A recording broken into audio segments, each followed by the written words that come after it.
Gördüğünüz kimi dostlar, bizim canlı yayınımız təhdid altındadır. Doğrudan da sözün həqiqi mənasında dövlət himninizin səslənməsini belə imkan vermirlər, ifa edək.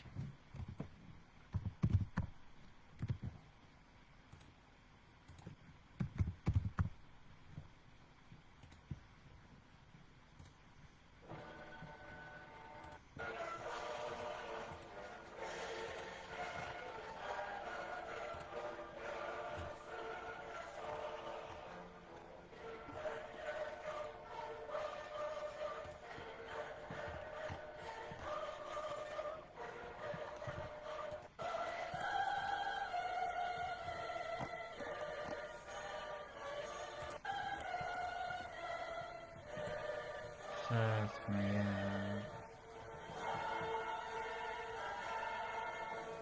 şanlı vətən Azərbaycan, Azərbaycan, Azərbaycan, Azərbaycan. Əziz dostlar, bilirsiniz, bizim canlı yayımlarımız niyə təhlükədədir? Niyə telefon nömrələrimizi ələ keçirməyə cəhd elədilər?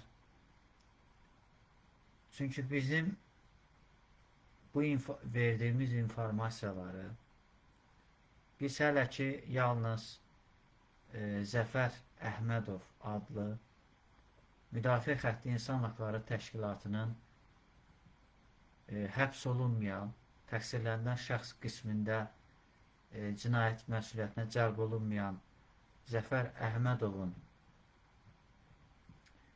deməli, dostumuzun paylaşımlarına rast gəlirik və ən azından bilirsiniz ki, Zəfər Əhmədov Milli İstihbarat Təşkilatının əməkdaşıdır.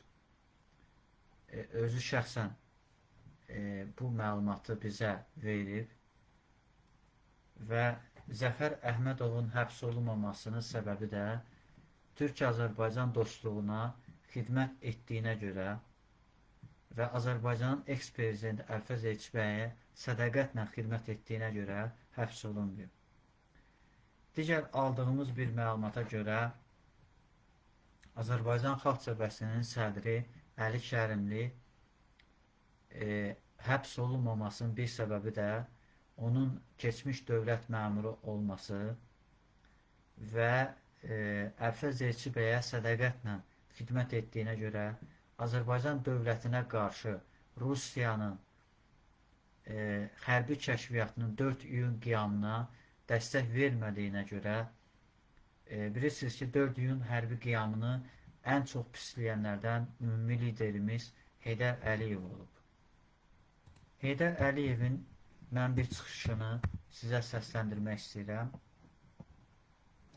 Heydər Əliyev bilirsiniz ki, 28 aprel işğalı ilə bağlı maraqlı bir çıxış eləyib. O çıxışı biz eksklüziv olaraq yayımlamaq istəyirik.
Torpaq kəndlilərə, xalqlara azadlıq Biz öz dövlətimizi qurduq.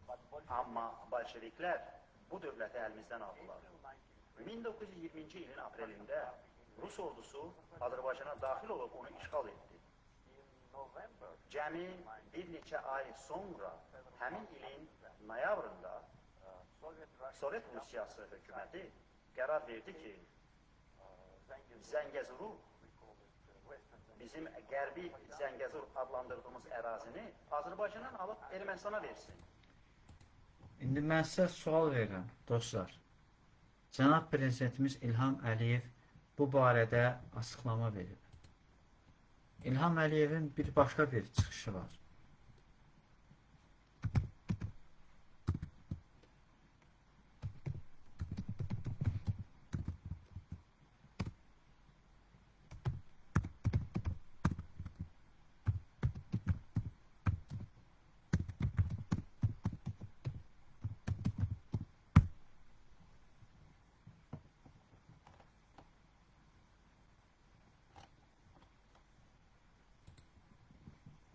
Что касается заявлений премьер-министра Армении в связи с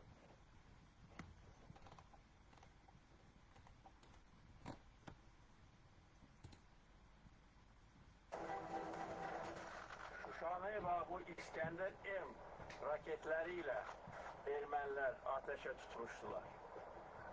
Hardandı bu raketler Ermenistan ordusunda?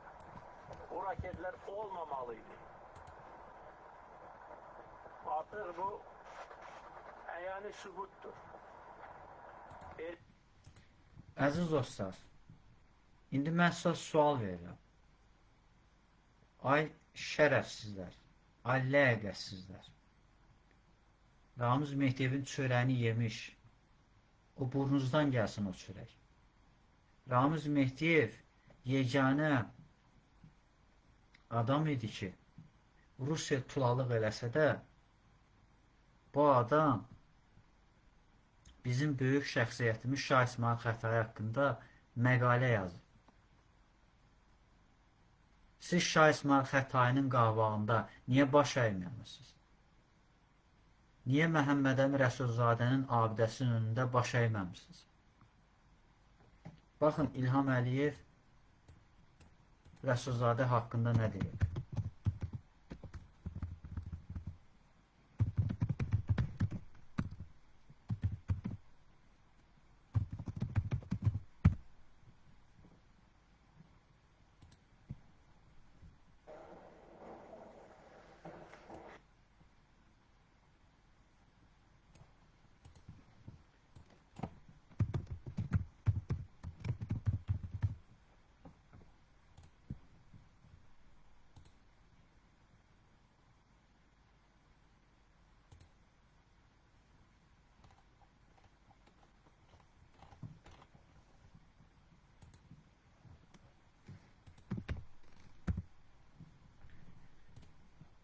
Mən canlı yayımlarımı dayandırmayacağım, dostlar. Ta ki bu Azərbaycan xalqı ayağa qalxa qədər. Azərbaycan xalqı Rus məktəblərinin bağlanmasına etiraz aksiyası edənə qədər. Bəsdirin daha İlham Əliyevi istifaya çağırdınız. İlham Əliyevi səs verən mənəm. İlham Əliyevi seçən mənəm. İlham Əliyevi 5 dəfə seçən mənəm. Ona görə özünüzü yığışdırın. İndi mən həmin çıxışı, İlham Əliyevin Rəsulzadə ilə bağlı çıxışını sizə səsləndirəcəm. Onda görüm siz nə deyəcəksiniz.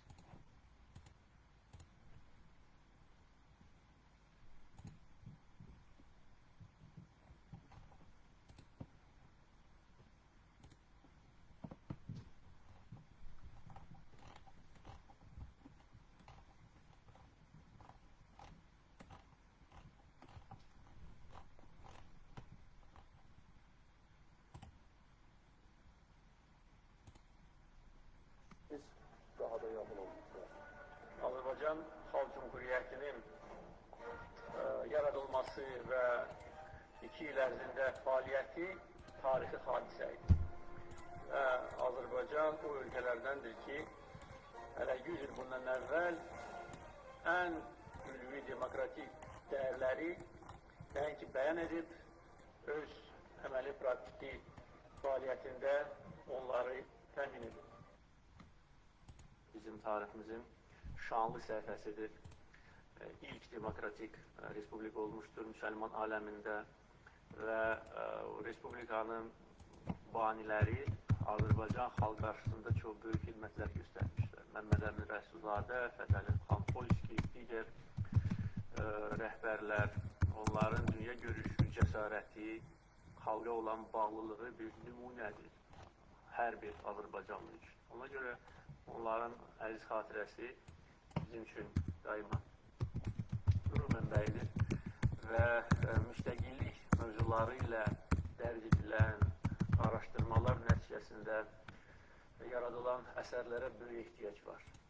Çünki bugünkü Azərbaycan Xalq Cümhuriyyətinin varisidir.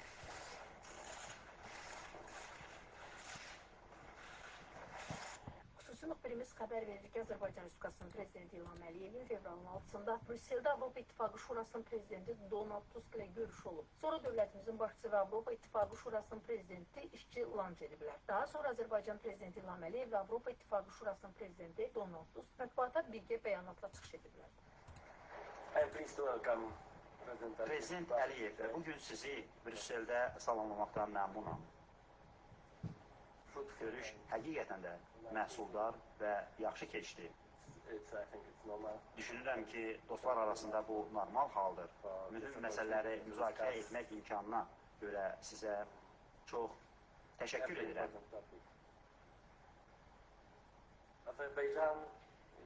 Müstəqilliyini, suverenliyini və ərazi bütövlüyünü dəstəklədiyimiz Azərbaycan Avropa İttifaqı üçün mühüm tərəfdaşdır. Biz enerji sahəsində etibarlı və strateji tərəfdaşlığımıza əsaslanaraq işbirliyimizi daha da artırmaq istəyirik. Azərbaycan Avropanın enerji təhlükəsizliyi və təchizatının şaxələndirilməsi üçün mühüm əhəmiyyət kəsb edir. Bizim Cənub qaz dəhlizini tamamlamaq üçün ortaq öhdəliyimiz var. Bu faktiki olaraq hər iki tərəf üçün əsas prioritetdir. Avropa İttifaqı artıq Azərbaycanın əsas ticarət tərəfdaşı və onun ən əsas investorlarından biridir. Qarşıdakı illərdə biz ticarət əlaqələrimizi daha da genişləndirmək niyyətindəyik. Biz əməkdaşlığımızın gücləndirilməsinin, Azərbaycan iqtisadiyyatının müasirləşdirilməsinə və şaxələndirilməsinə necə kömək edəcəyini müzakirə etdik. Azərbaycan üçün həmçinin Ümumdünya Ticarət Təşkilatı ilə bağlı danışıqlarda irəliləyişə nail olmaq, rəqabət davamlı biznes mühitinə yol açacaq və bu da iqtisadi inteqrasiyanı irəliyə aparacaq.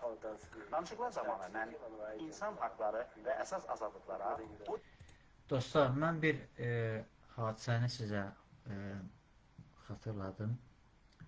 Bizim Daxili İşlər Nazirimiz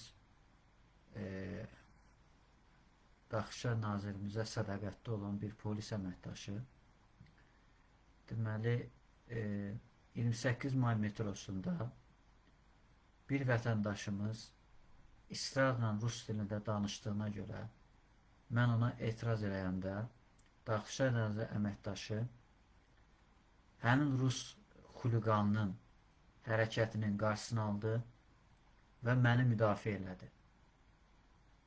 Əziz dostlar, hər biriniz polisə güvənin. Sizin hüquqlarınızı polis müdafiə edir. Azərbaycan dilində danışdığıma görə Azərbaycan polisi məni müdafiə elədi. Və mən bugünə qədər Azərbaycan polisindən çox razı qalmışam. Bir çox Rus vətəndaşlarının, Rus xuliqanlarının Azərbaycanda törətdiyi terrorlarını ifşa eləmişəm. Və mən sərbəst şəkildə xalq düşməni Səmədovunu ifşa eləmişəm. Və ifşa etdiyimə görə polis əməkdaşı məni müdafiə edib və mənə təşəkkür edib. Bilirsiniz ki, deməli bizim hörmətli Azərbaycan Demokrat Partiyasının sədri Sərdar Caloğlu da bu barədə çıxış elədi. Mən indi həmin deməli çıxışı sizə paylaşacağım. Orada nə deyir? Həmin bir dəqiqə.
Azərbaycan xalqının ən böyük iqtidarlar kimi tanımı, onların dövründə Azərbaycan xalqının inkişafı, mədəniyyəti, dilini inkişaf edib. Bu barədə Kütüyyədə Səvam bu yaxınlarda Dilarə xanım və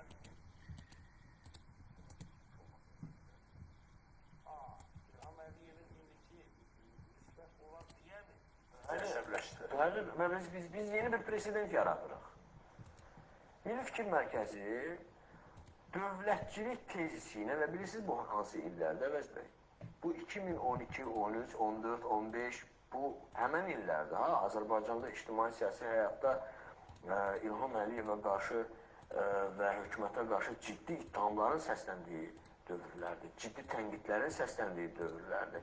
Medianın o vurulduğu dövrlərdir. Məsələn, biz köklü 2011, 12, 13 o illərdə. Bəli. Mən həbsdəydim. Bəli. Onda şey başlamışdı. Bəli, və həmən dövrdə biz maarifçilik prosesi başlayırıq. Milli Fikir Mərkəzi ideya olaraq etatizmi, yəni dövlətçiliyə götürür qoyur. Həmən dövrlərdə underground təşkilatlar, həmən bayaq sizin dediyiniz inqilabdan danışanlar daha dəbdə görünürdü, daha cəlbedici görünürdü. Biz isə çalışırdıq ki, sağlam dövlətçilik zihniyyətində olan gənclər birlik. Etatizm. Bəli. Amma biz etatizmi dövlətin əzici aparat olmasında yox, biz vətəndaşın da dövlətə çevrilməsi tezisindən danışırdıq. Yəni, vətəndaşın, vicdanlı vətəndaş cəzadan qorxduğuna görə qırmızı işıqdan keçmir. Vicdanı olduğuna görə qırmızı işıqdan keçmir. Biz bunu anlatmağa çalışırıq cəmiyyət.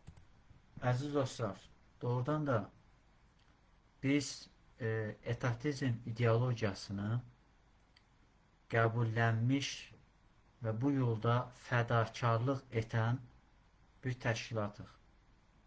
Baxın, bizim getdiyimiz məhkəmələrdə bax, bugün iştirak etdiyimiz, təqsirləndirilən şəxs Kalan 11-in baş redaktoru Teymur Kərimovun ailəsinin iştirakı ilə və orada TV8-in baş redaktoru Fərqanə Muradovanın iştirakı ilə baş tutan məhkəmədə bir addımlığında artıq onun iddialarının əsaslı olduğunu və ona edilən şikayətlərin olmadığını və şikayətçilərin gəlməməsini nəzərə alaraq məhkəmə qeyri-müəyyən müddətə təxirə salındı. Yəni biz artıq təqsirləndirilən şəxslərin bir çoxunun siyasi məhbus artıq olmamasını yaxınlaşırıq. Əgər biz dünya xalqlarına, yəni bizim telefonumuz olsaydı, bizim telefonumuzla biz canlı yayım açıb müraciət etsəydik, sizə əminliklə deyirəm ki, bugün Teymur Kərimov azadlıqlı olacaqdı.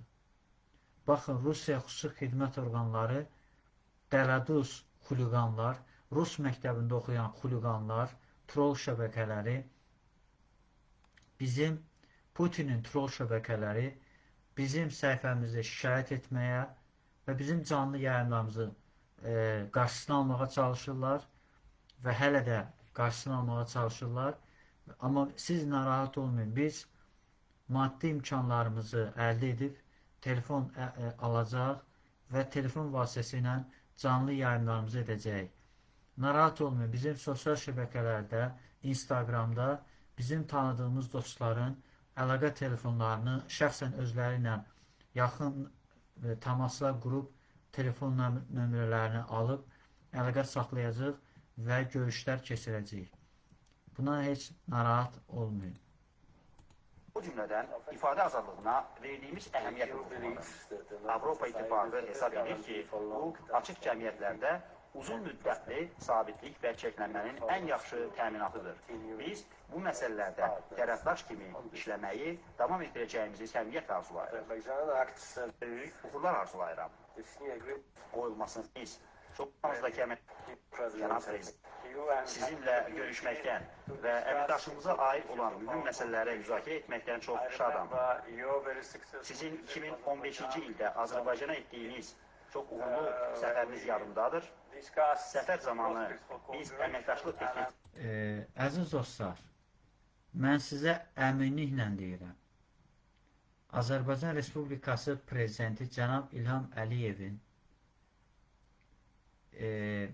təyin etdiyi nazirlər, icra hakimiyyətinin başçıları, əgər Cənab Prezidentinin sözünə qulaq assalar, tövsiyələrinə qulaq assalar, Azərbaycan Respublikasının konstitusiyasına əməl etsələr, Azərbaycan Respublikasının konstitusiyasına əl bassalar və öhdəlik götürsələr, mən sizə əminliklə deyirəm ki, Azərbaycanda məhkəmə, hətta Azərbaycan Respublikasının prezidentinin sərəncamı ilə təyin olunan məhkəmə hakimləri Azərbaycan Respublikasının prezidentinin sözünə qulaq assalar, onun əmrlərinə qulaq assalar, yəni prezident əmr verib ki, heç bir təqsirlərdən şəxs həbsdə olmamalıdır.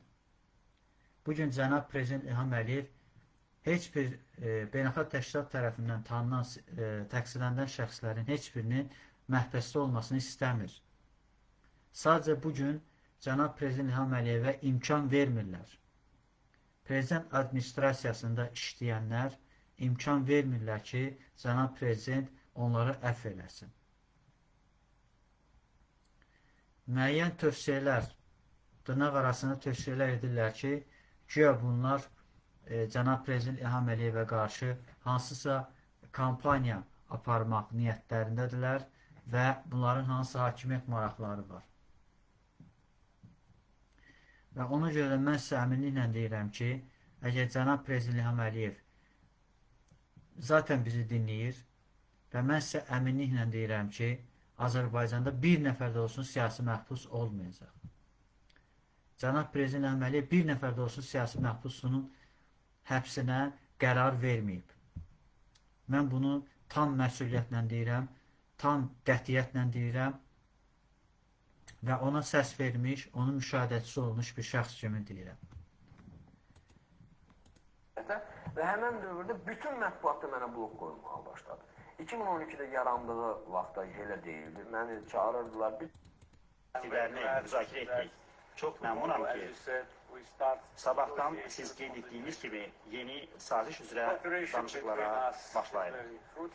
Bizim aramızdakı əməkdaşlıq çox səmərəlidir, çox səmimidir və 6 fevral 2017-ci ildə bilirsiniz ki, görüşlər olmuşdu və bilirsiniz ki, Azərbaycanda 2 dəfə deputat sintaq komissiyası yaradan qurum olan və 18 oktyabr 1991-ci Dövlət Müstəqilliyi haqqında konstitusiya aktını əleyhinə səs verən, Azərbaycan parlamentində təmsil edən deputatlar var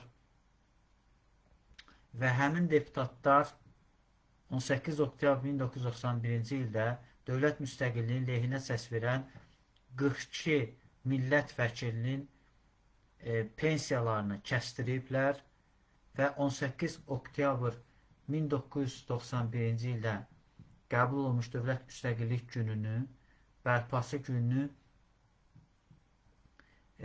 məhz iş günü elan ediblər. Və bu fakt Rusiya Federasiyası Prezidenti Vladimir Putinin təlimatı ilə, əmri ilə baş verir. Büyük potensiala malikdir. Bizim aramızda oldukça feal siyasi diyalog gedir. Dövri olarak görüşürük ve ülkemizde siyasi inkişafa, siyasi ıslahatlara ait vacib meseleleri müzakere edilir. Biz ülkemizin bütün vatandaşlarına her hansı imkanı temin etmek için Azerbaycan'da demokratik ıslahatların devam ettirilmesine sadiqiz. Əlbəttə ki, enerji sahəsindəki əməkdaşlıq əlaqələrimizin vacib sahəsidir. Biz Cənub Qaz Dəhlizi layihəsinin inkişaf etdirilməsi üçün uğurla əməkdaşlıq edirik. Bu, hazırda Avropada həyata keçirilən ən böyük infrastruktur layihələrdən biridir.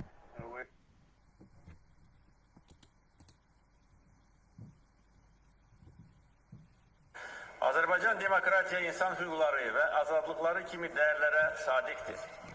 Bunun dərin tarixi kökləri vardır. Biz fəxr edirik ki, bir əsr bundan əvvəl şərqdə, müsəlman dünyasında ilk dəfə olaraq Azərbaycanda demokratik respublika qurulmuş, qadınlara səs vermə hüququ verilmişdir. Bu sahədə biz hətta əksər qərb ölkələrini də qabaqlamışıq. Bütün media məni çağırırlar. Falan gənc haqqında o da məhəl həbsdə idi. Atımı artıq təzyiq edib buraxmışlar. Və bilirsiniz hardan başladı? Protokola əsasən yenə Heydər Əliyevin məzarına. Yenə bir mətbuat vermədi. Azərbaycan televiziyasının marağında deyildi bu. Bilirsiniz o kitab nə kitabı? Əvəz bəy, sizə hədiyyə etmişəm. Prezident, Finlandiyanın prezidenti Niinistonun ön sözünü yazdığı kitabın müəllifləri gəlmədi. Vaxtlar ölkəsi. Yox, Finlandiyadan 100 sosial innovasiya kitabı. Onun müəllifləri sosial müdafiə naziri. Deputat gedir, iştirak edir. Heydər Əliyevin məzarını, orada Azərbaycanın görkəmli şəxsiyyətlərin məzarını ziyarət edir. Azərbaycan ictimai siyasi mətbuatı bu gündəmində deyil. Dövlət mətbuatının gündəmində deyil. Bə nə gündəmindədir? Dövlətdən danışırıq da. Bizim qədər dövlətçi olaydılar da, bizim qədər. Bizim qədər. Axı biz bunu eləyəndə təşəkkür almamışıq, vəzifə almamışıq, pul verilməyiblər, maliyyələşdirməyiblər. Bir adam, mən buradan müraciət edirəm, bir adam mənim hər hansı bir işi görməyimdən ötəri gəlib mənə 1 manat veribsə, çıxma onu desin. Bax, buradan efir vasitəsilə, sizin 100 minlərlə izləyiciniz var, abunəçiniz var. Bunların hamısını biz o gənclər, o fədakar gənclərin hesabına etmişik. Onların hesabına bunların hamısını.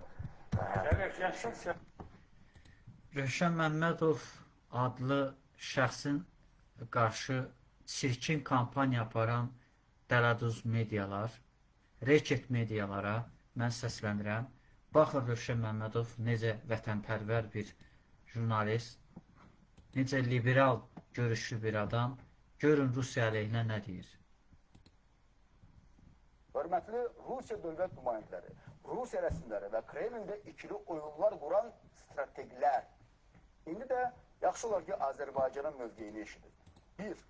Sülhməramların fəaliyyət müddəti 2025-ci ildə başa çatır. Cəmi 3 il və 3 ildən sonra Qarabağda bir dənə də olsun Rus əskəri qalmayacaq. Üstəlik, prosesin uzadılması yaxud azaldılması kiminsə yox, məhz Azərbaycanın istəyinə bağlıdır. Yəni Rusiya qoşunlarının Qarabağdan çıxması hətta tezləşdirə də bilər. Yenə deyirəm, qərarı biz, məhz rəsmi Bakı verir və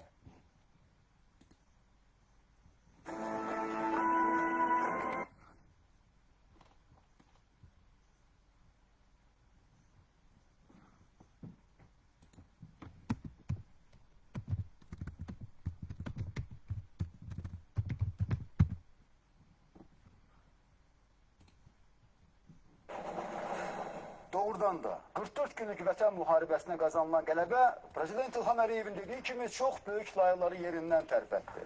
Laylar yerindən tərpənəndə isə hər kəsin əsl üzü gün kimi ortaya çıxır.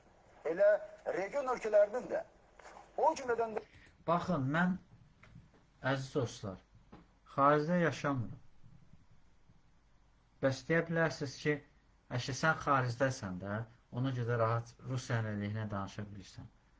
Ay qardaş, mən Azərbaycan Respublikasındayım.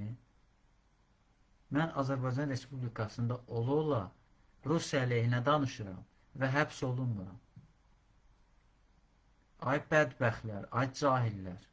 Nə vaxt qanacaqsınız, nə vaxt siz beyninizə yer edəcəksiniz ki, Azərbaycan Respublikasına xidmət eləmək lazımdır. Rusiyanın. Nə olub, cənab Putin? Azərbaycanın regionda güclü bir dövlətə çevrilməyi, son 200 ildə ilk dəfə olaraq torpaq verməyib, öz gücü ilə torpaq alıb, suverenliyini və ərazi bütövlüyünü bərpa etməyi, milli maraqlarını daim qoruması, prinsipial siyasət ortaya qoyması, Prezident İlham Əliyevin qlobal arenada liderliyinin qəbulu və ən müxtəlif beynəlxalq kürsülərdən Azərbaycanın gücünün və prinsipiallığının etirafı sizi beləmi narahat edir? Başa düşürük. Siz axı öyrəşmişsiniz böyük Rusiyanın zorla öz ərazisinə daxil etdiyi xalqlar üzərində hökmranlığına. İstər Çar Rusiyası dövründə olsun, istərsə də ittifaq dönəmində ali irq Rus xalqı idi. Azərbaycanlılar, Özbəklər, Qazaxlar, Qırğızlar, Türkmənlər və digər millətlərin nümayəndələri isə hər zaman ikinci dərəcəli xalq kimi qəbul olunub. Və bugün hər iki imperiya tarixin zibilliyinə atılsa da düşüncə dəyişməyib, əlinə davam edir. Bir zamanlar Stalin başını qaldıranın başını kəsirdisə, özü də NKVD-nin əli ilə, bugün isə haqqını tələb edəni AMON-un əli ilə yox edir, başını kəsir. Necə deyərlər, davam edir 37, daha kəskin, daha ciddi. Amma görəsən rəsmi Kreml və konkret Rusiya prezidenti Vladimir Putin anlayır bu ki, artıq 37-ci il deyil, 2025-ci ildir və bir zamanlar ittifaqın tərkibində olan dövlətlər də 30 ildən çoxdur ki, müstəqildirlər. Əziz dostlar, baxın, bunu Azərbaycan televiziyası edir. O televiziya ki, 1990-cı ildə 20 yanvarda enerji bloku partladılmışdı. Ay bədbəxtlər, bugün xaricdə yaşayırsınız. Kişiliğini çatmır, ləyaqətini çatmır, Rusiyanın əleyhinə danışasınız. Nə qədər ləyaqətsiz adamlarsınız siz? Anlayırım ki, tarixdə heç nə unudulmur. Nə Stalin dövrünün repressiyası, hansı ki Azərbaycan xalqının düşünən başları kəsildi, nə 20 yanvar hadisəsi, nə Xocalı soyqırımı, nə Azərbaycan torpaqlarının işğalı və 30 il bu torpaqların işğal altında qalması, hansı ki üzdə Ermənistanın, altda isə birbaşa Rusiyanın əli ilə bu xalqa yaşadıldı. Bəli, məhz Rusiyanın əli ilə və Rusiyanın iştirakı ilə. 30 illik dönəmdə öz əsəri olan Qarabağ probleminin həllinə imkan verməyən və